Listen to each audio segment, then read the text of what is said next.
Barão, para quem não estava conosco, participou da abertura do noticiário aqui do Congresso americano e imediatamente deslocou-se rumo à Casa Branca, que estava fechada, cercada, né, sem acesso aos eleitores. O Barão tem um credenciamento especial para entrar nessa área de segurança, mas é impossível. Aliás, para a frustração de muitos turistas, é praticamente impossível enxergar a residência que será ou de Kamala Harris ou de Donald Trump nos próximos 4 anos. Esquema de segurança semelhante ao de qualquer eleição, mas tem impressão um pouquinho mais reforçado para uma eleição diferente mesmo, né, Barão?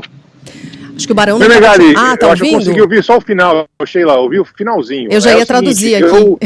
Eu agradeço mesmo. Você sabe que onde o Megali tô, né, é 1,5 km de distância do Congresso até aqui a Casa Branca. Eu demorei 1h30 andando do Congresso até aqui. Acho que deu um bom tempo para os maratonistas, enfim, acho que é um bom tempo para marcar para a história. E atrás de mim, eu não sei se o pessoal consegue ver na nossa live, né, tá tudo gradeado aqui, né, exatamente esse espaço.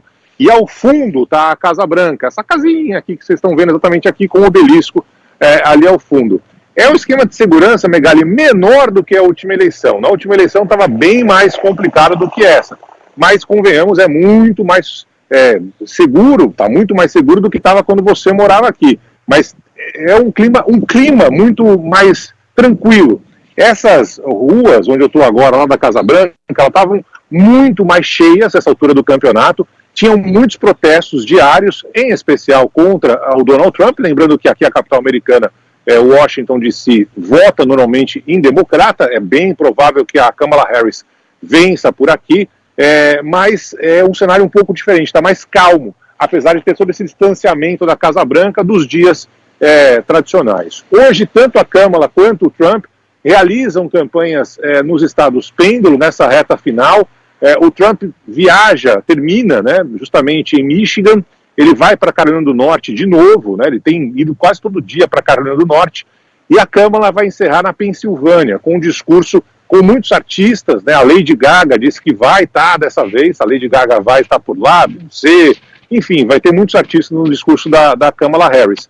Mas é um cenário ainda, apesar da segurança reforçada, tem um carro do serviço secreto aqui do meu lado, que é muito comum aqui perto da Casa Branca, mas é um esquema até mais tranquilo do que eu vi na última eleição, quando o Trump estava aqui no poder. O que me surpreende bastante, Barão, porque a expectativa é de uma eleição acirrada, tensa, e com um dos candidatos já apontando fraudes numa eleição que ainda nem aconteceu. Então a possibilidade de que a gente tenha episódios de violência é bastante grande, né? Eu tenho a impressão que amanhã a gente vai ver esse esquema em toda a sua plenitude, mas o Barão tem razão. Em geral, a cidade, né? Não a cercania da Casa Branca, mas a cidade está bastante tranquila, embora, obviamente, com a presença ostensiva da polícia. Ô, Barão, a gente viu muito, né, a geografia eleitoral dos Estados Unidos mudar nos últimos anos, sempre lembrando que essa é uma eleição indireta, mas uma eleição indireta que é decidida pelo voto popular, né? Os delegados vão se deslocando para cada candidato de acordo com o desejo do eleitor em cada estado. A gente ainda vai voltar a explicar esse sistema de maneira mais detalhada. E a gente viu, por exemplo, nos últimos anos, o estado de Iowa, pegando como exemplo, ele foi vencido por Obama, né? Mas depois, esse estado se inclinou para Donald Trump e lá ele venceu com relativa facilidade, com vantagem de 7 pontos em 2016 e mesmo na eleição que ele perdeu, venceu com 8 pontos de vantagem em 2020. Já a Flórida, que era considerado um estado pêndulo, né, com eleições muitíssimo acirradas, tornou-se completamente republicana e esse estado já é de Donald Trump. E eu tenho a impressão, você pode confirmar, que o fiel da balança está na Pensilvânia, né, ironicamente o local e simbolicamente o local onde foi fundado esse país, lá na cidade de Filadélfia. Qual que é a situação nesse instante na Pensilvânia? Quando que a gente deve ter pelo menos metade dos votos contados, né, um desenho mais claro de para qual lado esse estado vai se inclinar e quais são exatamente os estados em que a gente deve ficar, aos quais a gente deve ficar atento durante a apuração? Vamos lá por partes, como diria Jack, Megali.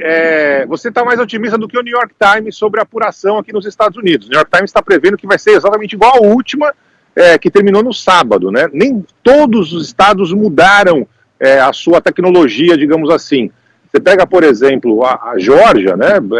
Mas foi voto manual, no fim das contas, tem que contar voto a voto. A Geórgia pode ser um dos estados decisivos, apesar desse momento atendendo mais para o Trump. A Pensilvânia que mais tem delegados entre os estados pêndulo, tem 19 delegados entre os estados pêndulo. Né? Lembrando que o número de delegados é relativamente de acordo com a população de cada um dos estados. Então, há uma briga muito grande pela Pensilvânia, que pode sim ser um definidor. Aí você tem pesquisas completamente diferentes, dando vantagem pequena para Trump, outra dando vantagem pequena para Kamala.